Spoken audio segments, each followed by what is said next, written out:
เพื่อตัดอาสวะกิเลสให้สำเร็จเป็นอริยบุคคลต่อไปหลังเนาะสำเร็จองค์สมเด็จพระพุทธเจ้าก็ตัดพระกรรมฐานสมถะภาวนาเพื่อแก่เจ้านักขัตตวิชวี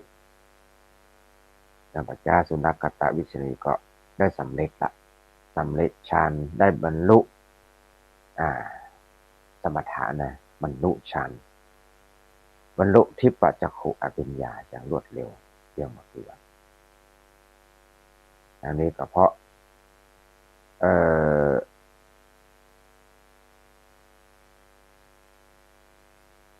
อย่างเพราะได้ที่ได้โวยนี่เพราะอย่างเพราะ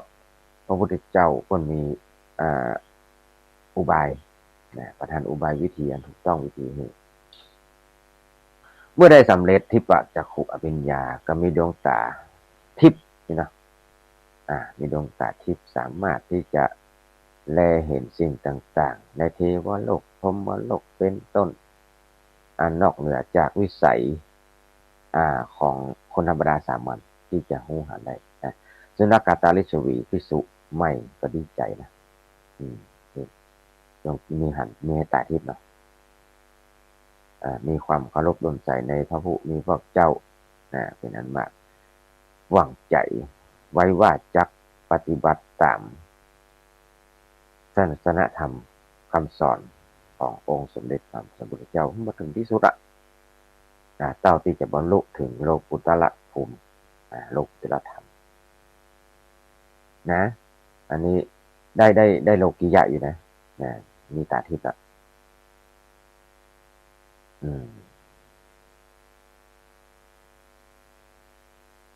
ใน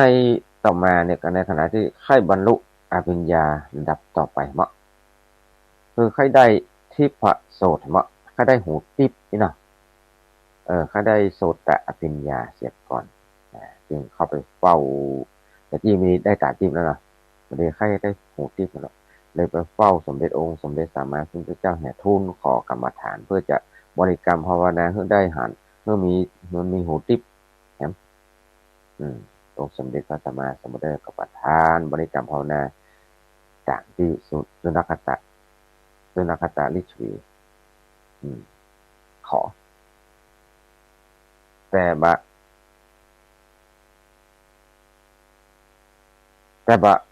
ระทานวิธีเหรอฮือกรรมฐานไปแต่มาฮืออุบายเนาะมาฮืออุบายเรียกว่าเด้อฮือกรรมฐานไปแต่มาฮืออุบาย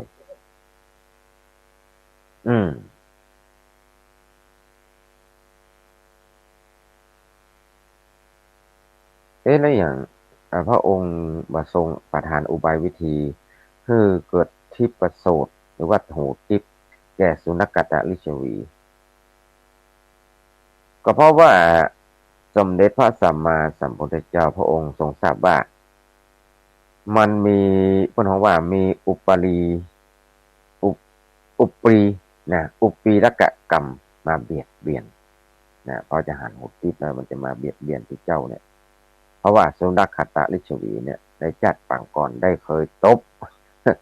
ตบหูอันเน้นตบหูพอตบหูเน้นแล้วก็มันกรรมเนี่ยจึงมีผลว่าทำให้สุนัขตาลิชวีพิสูจน์เนี่ยจะมาได้ทิพมาได้หูทิพมาเด้อเพราะไปตบหูเน้นเนาะเพราะฉะนั้นเนี่ยพระองค์ก็เลยประทานแต่บริกรรมภาวนาตอนนั้นก็เลยประทานให้พิสูจน์ก็เลยแล้วก็มาได้ให้อุบายวิธีวันสุนัขตะลิชวีผู้ก็เลยดีใจขั้นไปภาวนากรรมภาวนาในส่วนที่จะทำเป็นในส่วนที่เป็นตาทิพนั้นก็ได้แล้วนะก็อุตส่าห์บริกรรมเพื่อจะให้เกิดหูทิพย์ในหูประดุจว่างว่าให้มาได้หูทิพย์ดังใจก็เลยอุปีรกกรรมเนี่ยเป็นฝ่ายอกุศลก็เข้ามากันทำให้ปิดบ้างมาให้เกิดหูทิพย์สุนัขตะลิชวีก็เลยทำบริกรรมอยู่นั่นเป็นเวลา3 ปี หูติบก็บ่ได้หูติบก็บ่เกิดขึ้น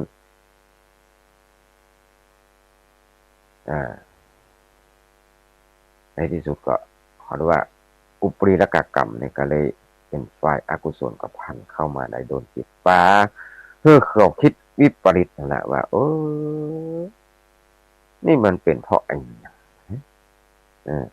ตัวเขาทำในเมื่อตอนที่ทำให้เกิดตาติบเนี่ยเพียงเวนาภาวนาเพียงแค่2-3 วันตอนนั้นก็ได้ก็สำเร็จเลยง่ายแต่เห็นใดได้เมื่อ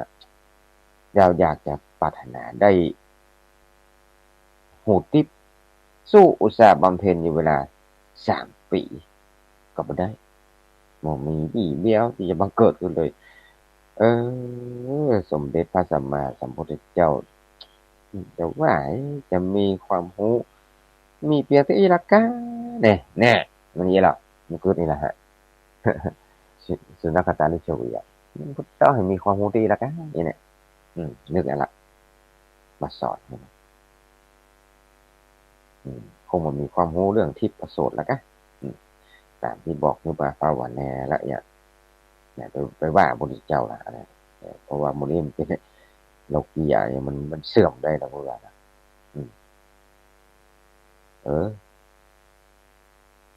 ก็เลยพอนี่ก็บัดได้เนาะ3 ปีเขาติดเมินแต่ว่าพระพุทธเจ้าก็ยังเฉยมายอมหาอุบายหรือวิธีหรือเพิ่มเติมพระองค์ถ้าอย่าได้แค่ที่ปัจจสุตะกะนะความรู้ความรู้พระเจ้าคิดอย่างนี้หรอกก็เพียงแค่สงสัยนะกึดอย่างนี้แหละแล้วก็พยายามบริกรรมภาวนาในที่ปัจจสุนี้อยู่นะก็ภาวนาไปในส่วนที่จะทำมือเป็นเกิดหูทิพย์นี่นะเพื่อแก้ความสงสัยแต่ตาทิพย์ก็บังเกิดขึ้นมาไม่ได้นะก็มีหายเอาเป็นประมาทพระพุทธเจ้าเอาละไปว่าพระพุทธเจ้าอะไรตาทิพย์ก็หายไปแล้วตอนแรกตาทิพย์จะเอาหูทิพย์เอาไปว่าพระพุทธเจ้าว่านะถ้าอย่างนี้ที่ละกันว่าเกิดสงสัยอันนี้หูทิพย์ก็มาก็เลยเกิดความเบื่อหน่ายแหละนะเบื่อหน่ายก็เลยคิดเลยยำล่ะตอนนี้ล่ะแน่นอนละองค์สมเด็จพระสัมมาสัมพุทธเจ้ามีความรู้เพียงแค่ที่ประสุที่ประสักสุแล้วนะอภิญญานี่อภิญญาอื่นไม่แบบถ้าจะตลอดถึงโลกกุตรธรรมมรรคผลนิพพานอย่างก็นี้เนี่ยทงศาสนาคนทั้งหลายนั้นเนี่ยเป็นโมฆะใช่ไหมหรือเปล่าคิดอย่างเงี้ยแต่ที่จริงแล้วก็พระองค์ก็หาได้ความรู้ในเรื่องเหล่านี้ก่อนเนาะอันนี้ถึงกตาลิชวีนะมันเป็นเชื้อเจ้าเนาะเชื้อกษัตริย์แม่สาวกต่างหลายที่เข้าใจกันว่าได้สำเร็จโลกุตตรธรรมเป็นอรหันต์ตามที่พระองค์เนี่ยถ้าอย่าบัดใจละนะต้องจะเป้านะบัดใจนะก็มาเป็นจริงละแล้วคาถาเนี่ยมันเกิดเบื่อหน่ายนะเอาละ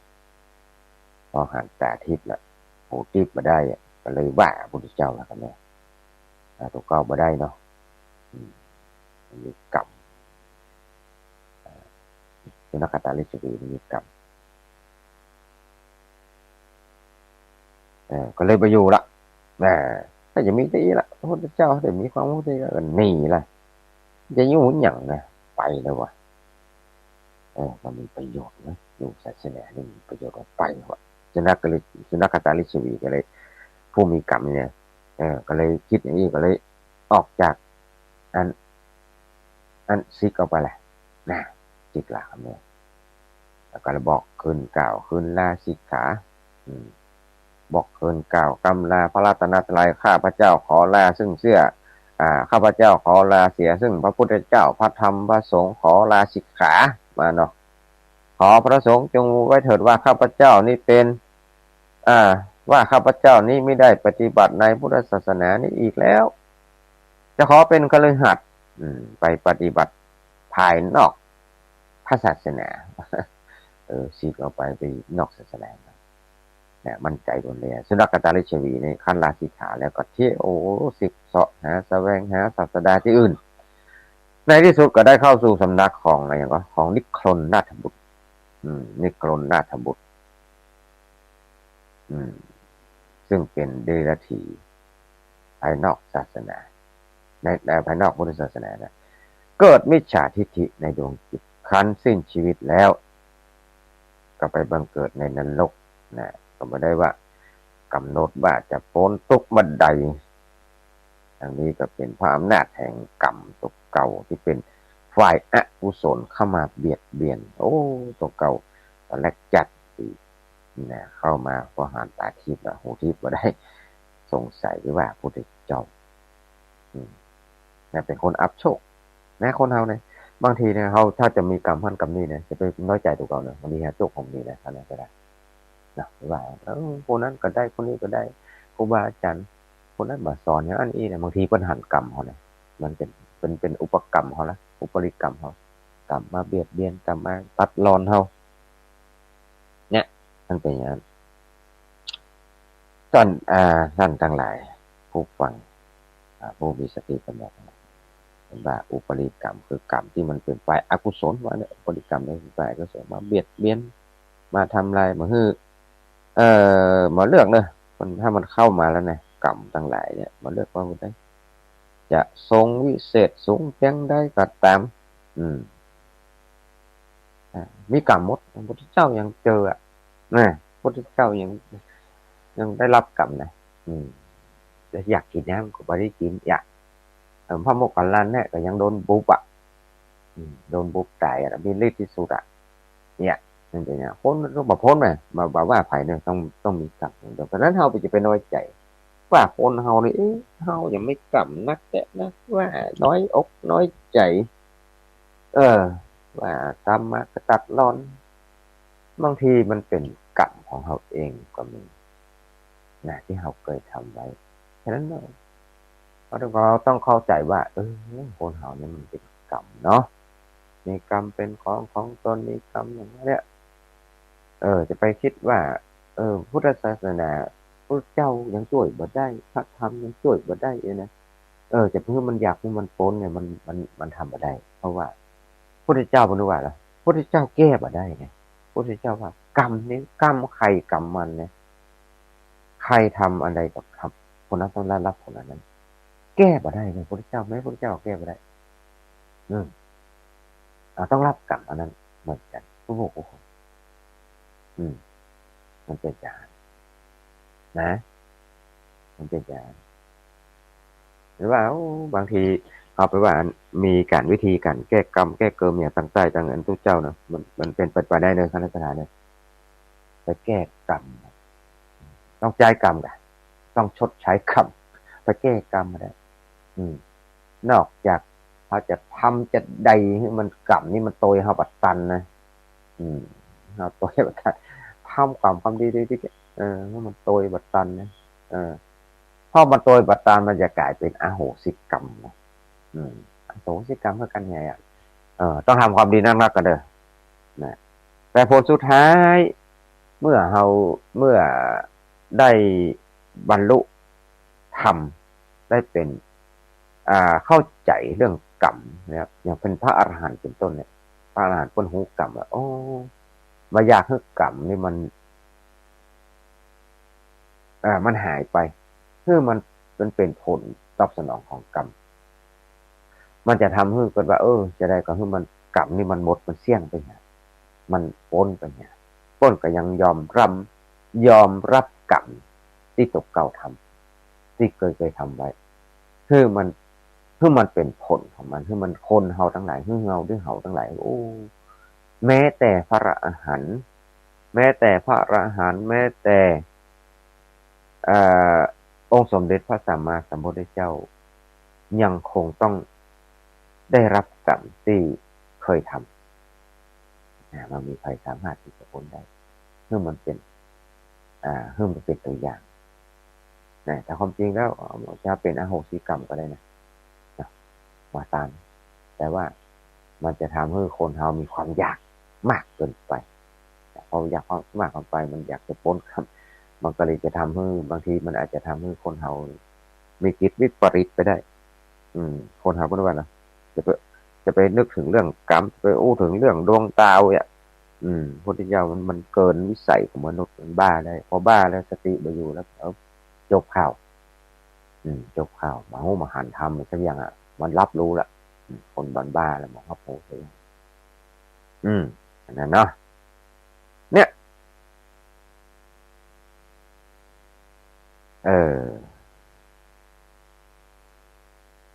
ถ้าเราจะให้มันพ้นกรรมแต่เนี่ย ก็ต้องปฏิบัติให้มันได้บรรลุมรรคผลนิพพานอันเป็นธรรมวิเศษสูงสุดในพุทธศาสนานะถึงจะพ้นหมดเว้นหมดกรรมจะไม่ต้องมาเวียนว่ายตายเกิดอยู่ในวัฏสงสารเนี่ยเอาละเหลือเวลา23 นาทีเอาละนี่จะครับห้องโทรศัพท์ครับสัก20 นาทีครับเนี่ยเข้าภาษามาเนาะไป7 วันละคณะสถานทั้งหลายไปถึงไหนพ่องสนใจแล้วคือเจ้าในภาษาคนจะเรียนธรรมะกันเหรอเรียนธรรมะอ่านธรรมะศึกษาธรรมะศึกษาพระธรรมวินัยคณะสถานทั้งหลายกับบำเพ็ญทานศีลภาวนาตั้งอกตั้งใจเอาเป็นแต่เป็นว่าเอาเป็นแต่เป็นว่าเอาจริงเอาจังไปนอนวัดนอนว่า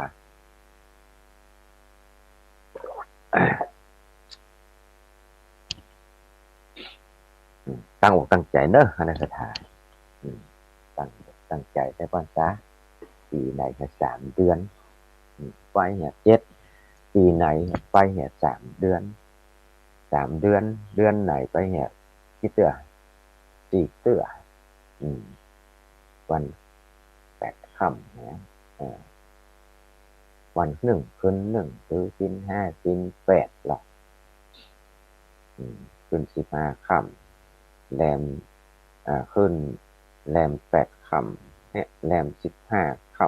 ำขึ้น8 ค่ำเนี่ย3 เดือนเลยปัจจุบันเนี่ยติด 1ไปนอนวัดเครื่องปฏิบัติธรรมกันเครื่องกันเป็นไงเพราะเรายังเป็นผู้ครองเรือนอยู่มีภาระมีหน้าที่ในการครองเรือนในการดูแลลูกหลานลูกเต้าแต่กบัลละถือศีลมาถือศีลฟังเทศน์ฟังธรรมในวันพระวันศีลกันเอาละต่อไป0649863355ใครจะโทรมาก่อนผมว่าบางคนก็วันนี้ให้ไปเตรียมวันนี้วันโกนเลยเนาะคณะสถานทั้งหลายวันโกนพวกกับวันพระแรมแหม8 ค่ำเนาะแรม8 ค่ำ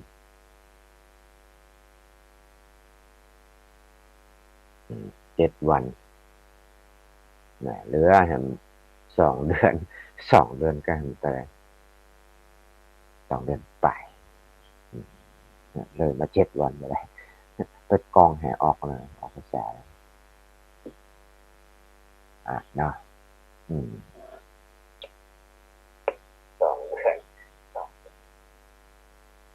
ฟังเสียงตัวเก่าหน่อยคันวันดับใกล้เนาะ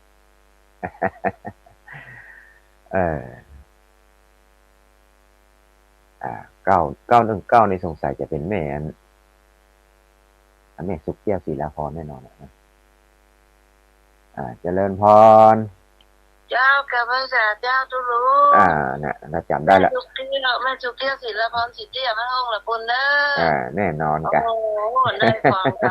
ำถึง ขึ้นมาวันนี้มีบุญสำวันเด้อ เออ งานก็ได้เงินเสียงน้ำเสียงคำ สา กับ ธุ ทุ สาธุ ลุงเด้อ นั่นก็ โอ้ฟังธรรมะบรรยายของทุลุงนี่นะเข้าใจดีแล้วทุลุง เอาดีละสาธุตุอันแม่สุกแก้วจำได้เลยอะแค่โทรเบอร์โทร919ขึ้นมาเนี่ยนะแม่สิสุกแก้วนี่ตักก่อนละ กลับไปแต่แล้วทุลุง จำทุกวันอังคารเด้อ เจริญพรสาธุต่อขอฟังกันต่อไปเรื่อยๆเนาะ จัดดูเจ้าโผล่กระตกดี โอ้ตกดีแต่กะมีเฮ็ดกับมาฝากกันห้องเด้อ เจ้าอากาศก็เย็นดี เย็นสบายเนาะเย็นสบายดี กลับไปสาเด้อจัดดูเจ้า เจริญพรแม่สุกแก้วแม่สุกแก้วศิลาพรแต่แรกในวันนี้ต่อไปจะสายใครบอกว่ามันทับบักกี้สายแล้วตักได้กันไปนะเพื่อกำลังอกกำลังใจนะโอ้เอ้ยกันไปโอ้กับตู้เจ้านะจะไปว่าจะไปอู้นะฟังคำตู้อะไรนะฟังคำตู้เจ้ากินอะไรอย่างก็เพราะว่ากินเนี่ยก็กินพริกน้ำพริกดำกับข้าวอย่างฟังคำตู้ที่เรากินหลับตึงวันนี่เขาว่าว่าไปเลยเนาะฟังคำตุกินพริกดำกับข้าวอีกอะฟังคำที่เรากินหลับตึงวันนี่เขาว่านะสายต่อไปเจริญพรเสียงก้อยๆนี่ไผ่เลยอ๋อแม่นวลเทพเสด็จเนาะพ่อเสียงในที่นอนว่าแม่นวลโอ้ตกดีเนาะเทพเสด็จนี่ฝนตกดีเนาะแม่นวลเนาะตลอดวันตลอดคืนแต่กะ7 วันมาแล้วเนอะนะนั่นแหละมันยังแต่กะมันชิก็ตลอดอ่ะโอ้อันนั้นเหมือนกันนั่นแหละแม่ตกฝั่งมาตกหลายมันตกมาดังนะเนาะนั่นหมอมาแบ่งทางพี่พงเด้อนั่นแหละระวังน้ำท่วมแล้วกันมาได้ออกไปไหนนะแม่นอนนะสาธุแม่นอนต่อไปนะแม่นอนนะสายต่อไปฮัลโหลเจริญพรอันนี้ใครเอ่ยเนี่ยเสียงปดมีทางไหนปุ๊อ๋อสีโพธารามเดี๋ยวกันเด้อสีโพธารามนี่แหละแม่ก็เลยเรียนนึกก่อนนะเดี๋ยวก่อนเรียนจ้ะสีโพธารามมันเดี๋ยวนึกก่อนแม่อย่างก็ไม่เนี่ยเสือเลยมาแล้วกันฮะนึกได้ไหมอย่างเจ้ามันนึกมาได้นะแม่สีโพธารามแม่สุกแก้วกำอ้วนแม่สุกแก้วกำอ้วนยังเนื้อเนาะสีโพธารามเนาะจำได้ละฟังคำที่เจ้าสีที่ดำกับเขานั่นก็แม่น่ะต่อไปฟังคำที่เราถึงที่หลับเนี่ยใช่ป่ะมันเข้าใจเหรอเนาะไม่ยังไงมามันจะได้ได้จำได้เนาะสาธุแม่ทุกเดียวต่อไปเจริญพรฮัลโหลรีบโปรยรีบพายตลาดตะวายสายบัวสันหนาวน้ำมาสการเจ้าตู้ลุงเชียอันนี้ใครเอ่ยเนี่ยจากหลังการแม่สาวหลังการแม่สาวแม่จันสมเนาะเจ้าจันสมมันจักเจ้าแม่จันสมมันจักตู้ลุงเชียต้องมาตี3 บ่ายมาแล้วดีละสาธุเป็นในห้องติชมมาได้เนอะแม่จันสมได้ติชมได้ดีเจ้าละอัน8 วันเนาะมันเป็นได้ไม่ฟังนี่เป็นฝนตกดีกว่าเจ้า7-8 วันมานี่ละจานวันค่ำคืนหงที่เนี่ยมันเหมือนนักปากนะเจ้าระวังกำลังใจสูง แล้วเจ้า จะระวังนะไม่สาวน้องเด้อ มาน้อง อืมอ่า มาน้องเจ้า สา แร ธุ งคนจะกันนะเจ้าถ้าเผื่อวันที่13จะได้ให้มันมีนะเจ้า แน่นอนมันมีหมดพอดีอ่ะ จ้า อืม จ้าจะกำลังใจนะเจ้าน้ำมันประกาศ เจริญพรไม่เจอกันเนาะ เจ้า สาธุสายต่อไปโอ้รับหลายสายเนี่ยต่อไปเลยทีอ่ะมันซ้อนกันเด้อเจริญพรใครเอ่ย ไปสาครับลุงเสียครับ อันนี้พี่โอ้ปนันประเสริฐอันอีกอ่ะเนาะมาตักใกล้กันห้องอีกอ่ะเขาจะได้รู้ว่าต่างคนต่างแน่นเพิ่นฟังกันอยู่เน้อเนาะ เอาเข้าแปดจุไก่ฉันไก่ถึงถึงคิดหอดอยู่ตลอดเข้าผมถึงหน้ากันที่พระนอนสาธุมีกรคำกรคำอะไรอย่างว่าห้องก่อนน้องหน่อยละผมก็ได้คิดแล้วไม่ได้เตรียมเนาะวันแน่วันแต่วันนั้นเอากำกรอย่างตั้งแน่นตั้งแน่นมามาเอ่ยกันห้องเน้อเขาใจให้ถึงนะครับขอให้ถึงได้ยินถึงชุบอันนี้นะเป็นคนใส่เก็บบอกต่อไปครับแม่สาธุก่อนใดพักสารยุภาพดีๆนะครับก็นานกับมันกันเนาะก็นานประเสริฐกับมันกันเด้ออายุมั่นขวัญยืนสาธุสายต่อไปเจริญพรนี่เสียงใครเอ่ยไม่เสียงอันนี้เอาไหมฮัลโหลเจ้านี่ใครเอ่ยยายพรเล่าว่าแดงโอ้ยายพรเขาว่ายายพรนี่ป่นมีอันก่อนนักอีนะบ้านเจ๊เอ๋ยังได้แต่ก่อนแต่เลยมีอ่านก่อนน่ะป่นว่าป่นว่ายายพรนั้นร้องบ่แดงป่นก่อนอย่างเก่งเนี่ยไอ้ลูกเด็กก็ข้างกับแปลงวัดฮะหมอเก็บกันใกล้กับแปลงวัดได้หรอแปลงเนี่ยลูกอยู่ใกล้วัดเนาะข้างวัดกับแปลงเนี่ยอยู่กลางวัดร้องบ่แดงนะแม่เนาะสาธุเด้อไปวัดไปวายายพรอายุ80ปลายแล้วนะยายพรเนาะ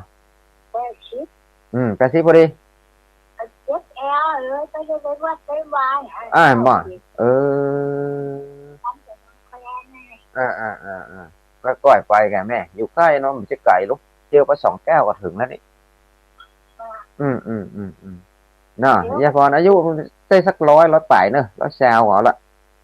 เอาว่ายายพรหูยาวอ่ะหูยาวหน่อยนะหูยาวนี่ต้องมีความหนักแน่นเนอะฟังท่านฟังนี่เนอะจะปักแน่นในธรรมะในธรรมในศีลในธรรมนะแม่เนอะอายุได้มันขวัญยืน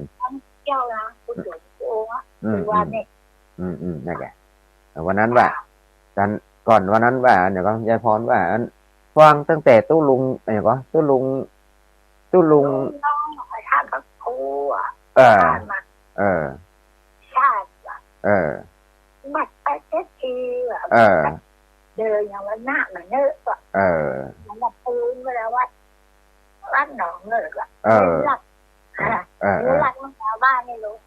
นั่นแหละดีละสาธุเด้อแม่เนอะจ้าฝนตกเนาะร้องบ่แดงฝนตกอ่ะตกสว่างตกคืนนี้คืนนอนห่มผ้าตบมุ่นเนาะได้ฝนตกนี่เนาะจ้าดีละแต่เลยรับดีค่ะรับมุ่นได้แกอะไรเด้อยายพรเนาะทักใจขอบคุณยายพรนักสาธุ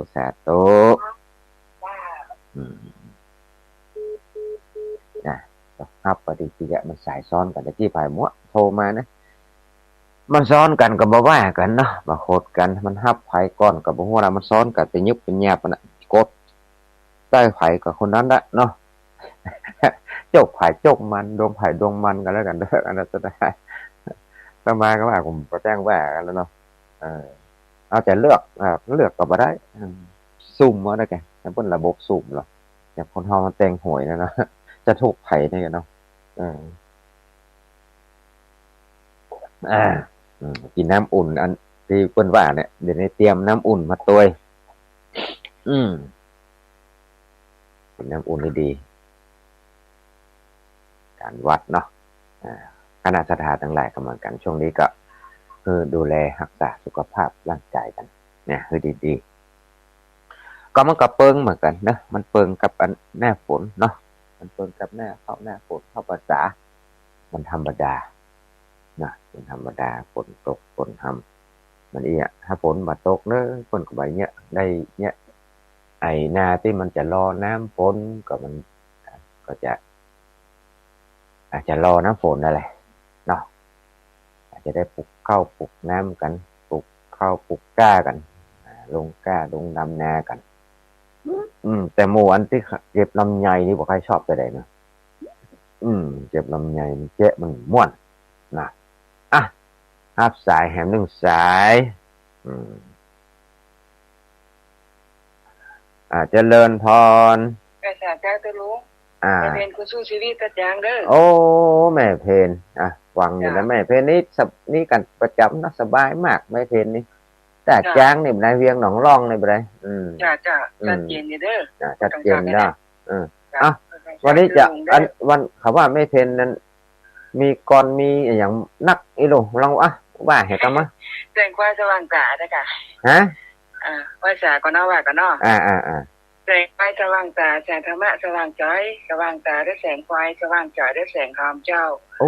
อันเนี้ยสโลแกนของว่าเห็นนี่ติยะจะอ่านสาธุอันเนี้ยจะมาไปอีกเนาะอันยังก็แสงไฟสว่างตาแสงไฟสว่างตาแสงธรรมะสว่างใจแสงธรรมะสว่างใจนี่เนาะสว่างตาด้วยแสงไฟสว่างใจด้วยแสงธรรมสว่างตาด้วยแสงไฟสว่างใจด้วยแสงธรรมสาธุเบอร์โทรจะเด้อเบอร์โทรกะไม่ก็อย่าบอกกูนะคนมาใหม่ใครโทรหาเนาะบอกกันเด้อวันนี้ให้อย่าบัดสาธุวันนี้ถ้าอย่าแหมสายนี่ให้จะบัดตัน3 นาทีได้2 นาทีแล้วล่ะเลยไปกินเวลาป่นแต่มาพาตู้ลุงนี่มาตรงเวลาถึงเวลาก็มานั่งรอก่อนตี 2-3 นาทีตื่นแล้วแล้วก็จะไปก่อนนี่ต้องไปก่อนเวลา1 นาทีนะเพราะว่าเผื่อเพิ่นจะได้เตรียมตัวนะคนองค์อื่นตรงนี้เพราะมันรีเลย์หน่อยรีเลย์สักนาทีนึงเราต้องออกจากรายการไปสัก1 นาทีประมาณนั้นนะก็โดยประมาณเอาละเบิกเบอร์โทรครั้งสุดท้าย064จดเนอะ064-986-3355เนี่ยจำได้ทุกวันนี้นะ335ไว้โทรวันอังคารแน่นะวันอังคารนี้ให้กดซัก1 นาที2 นาทีละกันละมาเจอกันทุกวันอังคารถ้าจะติดตามฟังกันก็ปกิณกะธรรมะเอาธรรมะมาฝากมามามาเพิ่มพูนสติปัญญาหรือคณะศรัทธามีนิทานห้องนิทานนู่นยังดีที่จะมาฝากคาถาก็จะมาเปิดมาฟังเถอะเนี่ยทุกเจ้ามีหน้าที่อีกละมันว่าทุกเจ้ามันตอบแทนบุญคุณข้าวน้ำข้าวแดงแกงฮ้อนของคณะศรัทธาเลี้ยงไก่บะขันอย่างนี้ว่าเนี่ยมามาห้องมาสวดมนต์กันเป็นหนี้ชาวบ้านเป็นหนี้ชาวบ้านต้องศึกษาธรรมะปฏิบัติสวดมนต์ห้องกันอันเนี้ยนี่ที่เจ้าปฏิบัติกรรมฐานตามธรรมตามวินัยขององค์สมเด็จพระสัมมาสัมพุทธเจ้าเอาละแหมเหลือ1 นาทีนะจะได้ปารายการจากคณะศรัทธาทั้งหลายไปก่อนเนอะเจอกันวันกันหน้าเนาะโดยบุญด้วยกุศลใดที่คณะศรัทธาทั้งหลายได้ทำแล้วก็ขอให้เป็นภารวะปัจจัยเป็นนิสัยสัมส่งให้ศรัทธาทั้งหลายเกิดปัญญาญาณในโมกข์ขององค์สมเด็จพระสัมมาสัมพุทธเจ้ายัตตาโรธรรมาวทันติอายุวันโนสุขังพระลัง